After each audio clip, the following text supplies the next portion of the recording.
Today I just want to show you something that I think a lot of people forget about when it comes to fighting.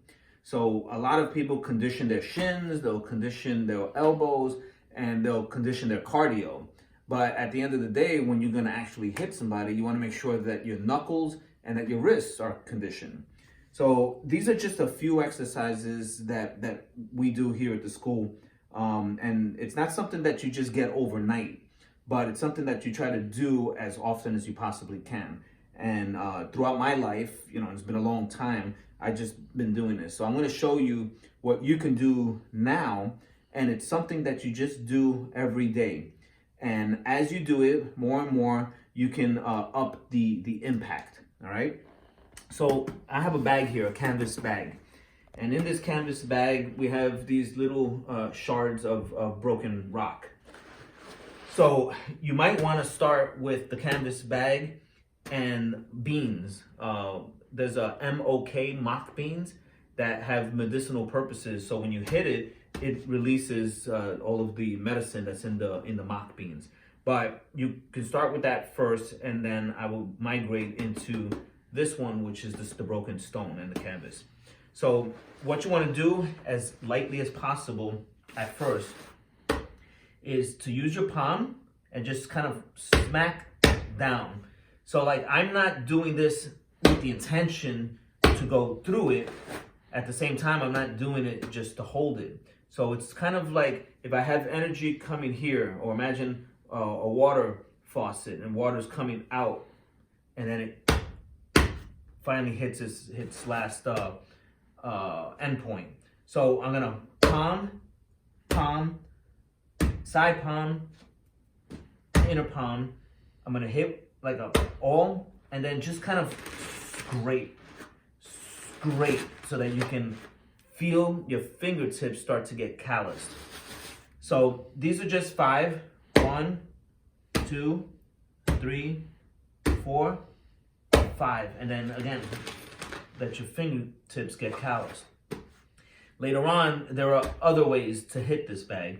And then with regards to the fingertips, you would eventually later use this with your fingers, okay? So, boom, just enough, boom, just enough, enough, boom, scrape.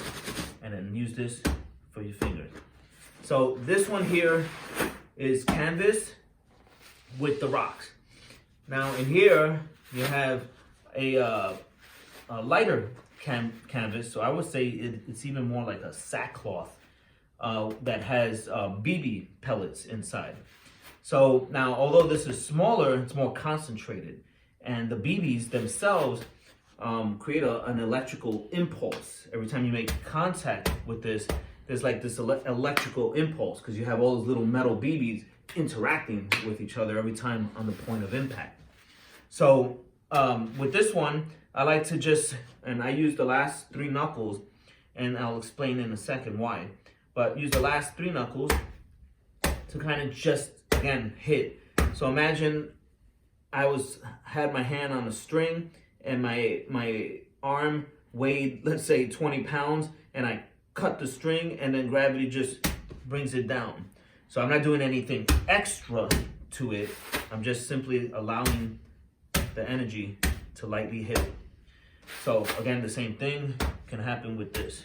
Boom, boom, boom. And the fingers, okay? So this one has a different feeling, because you'll actually feel later on when you hit it with a little bit more consistency and a little bit more oomph, you will start to feel kind of like that electrical impulse running through your hands. Then I have this ball here. Let's say this is a 10-pound ball. It could be a 5-pound ball, a 2-pound ball. You can even use this and or this.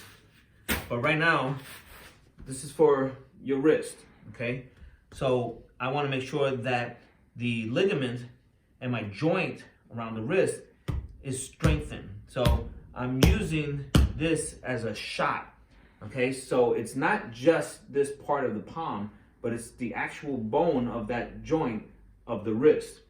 So I take a spot, and again, I kind of like chop into it, chop into it, chop into it, chop into it. So something like this, again, it doesn't require you banging hard. It doesn't require you chopping hard.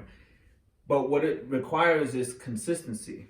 And so in this case, this is actually a good ball because it has, this kind of rubber latex feeling, which is going to make your skin more calloused.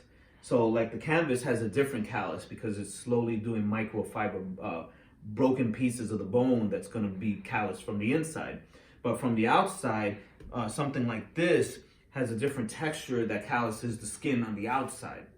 So these are just a few examples of how you can actually condition your fingers and all of the bones in your hand and in your wrist. And then we have just a perfect example here, a nice heavy bag. So with the heavy bag, I was saying the same concept, same thing, except now you can kind of like invoke your body and use your body and get an open palm smack. Again, I'm not trying to hit the bag. I'm just simply like a wet fish, kind of just letting it smack, smack, smack, smack, smack. And then you do this, let's say 25, 50 times. You can do it 100 times. But the thing is to be consistent with it. And then with the punches, punch, punch, punch, punch, punch. And again, it's not this punch, this punch, this punch. Where you can see there's a lot of overexertion and energy there. This is, again, simply, imagine this was the hammer of a gun and your arm was a bullet and that hammer hits, boom, that bullet, and basically all you're doing is pop, pop, pop, pop. Okay? And then later on, you get into walls. You start getting into concrete. You start getting into different types of wood. And essentially, basically, you can do this anywhere.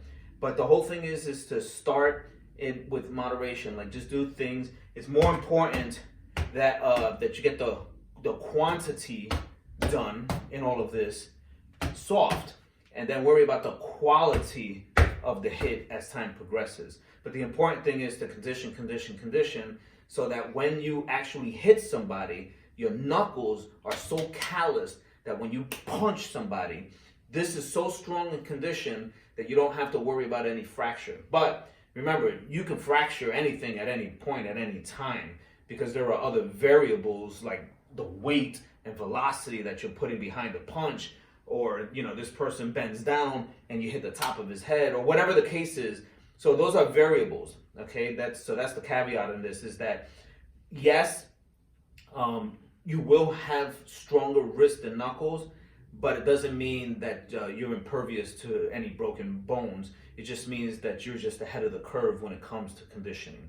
So I hope this helps. I'm gonna also be doing some more videos, and I'll do a second part of this video maybe later on in the week to kind of explain the difference on why I mentioned earlier we punch with our last 3 knuckles and not with the top 2 knuckles. And maybe I'll have something that's a little bit more graphical to show you to help, put the exclamation point on what I'm trying to convey to you. All right, so that's all I got. Thank you.